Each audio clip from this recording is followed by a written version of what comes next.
Morning Sports Report, TribLIVE.com. Ken Laird, Tim Benz. The Pirates at 27 games over 500, Tim. Maybe the only thing that can stop them.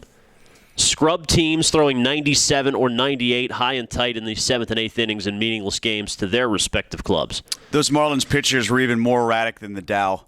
I'm taking the air today just depressed. I checked my 401k. I think I lost $7,000 in the past 72 hours. At least you have a 401k. Come on. I'm looking at this guy right here on the cover of the Pittsburgh Tribune Review yelling and screaming as the Dow is going up and down. I think that's the reaction a lot of people had watching the Pirates-Marlins game last night with the constant up and in pitching from the Marlins. But I don't know how you feel.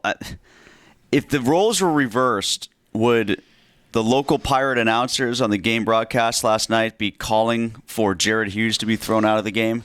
I mean, let's be honest about this. We're calling this from one perspective, and it's Pittsburgh's perspective. Yeah, but they lead the league in hit batsmen, and this is a continual theme.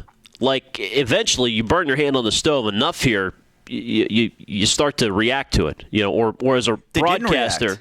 No, the Pirates didn't, but just in terms of a broadcaster in the persecution complex, I can see where these guys have called every game. They get hit all the time. Right, until Bob Walk realized it was Brian Morris he was describing, and we all know how erratic he can be, and he even talked himself into it by the end. Yeah, these guys are this wild. These guys are this out of control. When that last pitch sailed 10 feet high to walk in a run, I think it was pretty clear. They just suck. They're a 50-win team for a reason. They blow. I mean, what more do you need? What more evidence do you need? Well, they pitch inside themselves, Pirates pitching. We do know that. The first one looked awful suspicious. I don't know this Ellington from anybody. Young guy, even the guy that got tossed, Cordier, which that seemed a little less suspicious because he had started with a pitch outside, then came back in and plunked. Who did he hit now? Was it? Yeah, but Ellington in the eighth. Didn't Ellington come in, go up and in twice? No, his first two pitches. Yes, and then he tried to get away and he threw it a mile outside. Well, yeah. Because he was rattled. Starling Marte stared him down.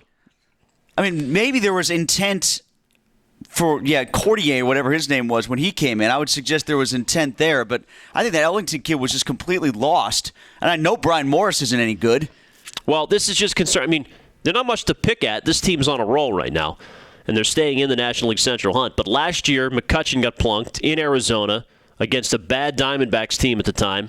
And the trickle-down effect of him twisting his rib cage or whatever it was may have cost him the division last year. So that's the only really thing to worry about. Jay Happ is pitching 6 consecutive scoreless innings. Things are going well.